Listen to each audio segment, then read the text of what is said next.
afternoon, Edge Finders. This is Brett Solomano here, and today I'm just standing outside the Amundsen Theatre where The Curious Incident of the Dog in the Nighttime is playing. And it's a play, and it was one of my favourite books as a child. It's kind of like a murder mystery novel, but it's also a story about family.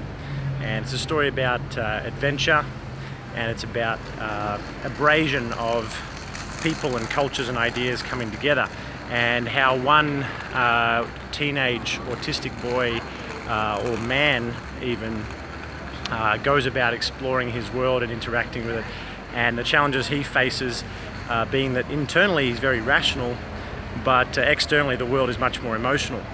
And he's also, in that sense, as a rational human being, he's very, very honest.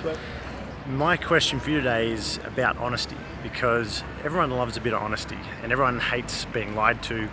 But the question is, for today, how much honesty is too much honesty? Because it all starts, the journey of honesty, as a child. When we first get our hand caught within the cookie jar. We took the cookie out of the jar that Mum baked, and Mum said we couldn't, but we really wanted it, and so we took the cookie out, and Mum caught us. Mum knows. Mum knows all these things. That's what mums do. But using our imagination that we're starting to develop as a young child, we lie for the first time. And what happens then is it starts the pattern of, let's see if we can get away with this. And so we start learning the difference between honesty and lying and how we play into that. Then as we go to becoming a teenager or a young adult, we start making friends, and lying becomes a very different thing. We start getting all sorts of different lies, like when we apply for jobs. Oh, hey, yeah, the application was really good. Thanks for your time. Thanks for coming down. It was really good. Just try again next year. And you're like, well, hang on, was it really good? Or, you know, what's going on there? I still want the job. And you don't really get the right feedback that you want. Or maybe with friends, people say, hey, it was very exciting to see you and so good, and we'd love to see you again. And then you try and call them up 2 weeks later. Hey, let's go grab a coffee. And they're like, oh yeah, I'm really busy. And they don't really offer any other alternatives or anything like that.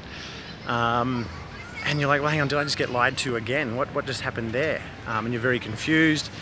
And then as we get older, our bodies change, and we get lied to in different ways about, you know, dress sense and body type and physical fitness, and we also start lying to ourselves. But one of the things that can be even worse than lying to people is sometimes when we hear people's opinions and we take them as truth.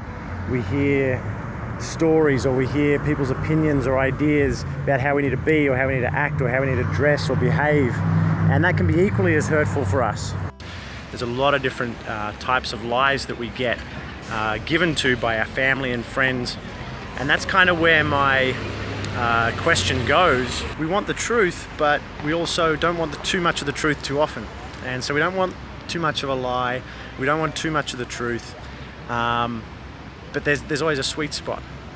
And so that's my question for you today, is how much honesty do you desire to have in your life? Do you just like 100% honesty no matter what? Are you very rational, just give me the facts, just tell me what I need to do, I need the challenge, I just want to grow? Or do you prefer more a softer approach, and you just want encouragement and inspiration, and more self-belief, which may or may not be true, but it comes from a very different place. And so that's my question for you today. And until next time, be curious, learn often, live deliberately. Bye for now. Hey Edge Finders, make sure you subscribe below, because we've got new questions and new ideas coming out every week to challenge your thinking and keep you on the edge. And also, if you do answer the question in your own mind, or you share it with someone, make sure you put your answers in the comment box below, because those ideas and those thoughts might be able to help someone else and keep the conversation going. And it always comes back to you. New ideas just want to keep spinning, so make sure you share them. We'll talk to you soon. Have a great week. Bye for now.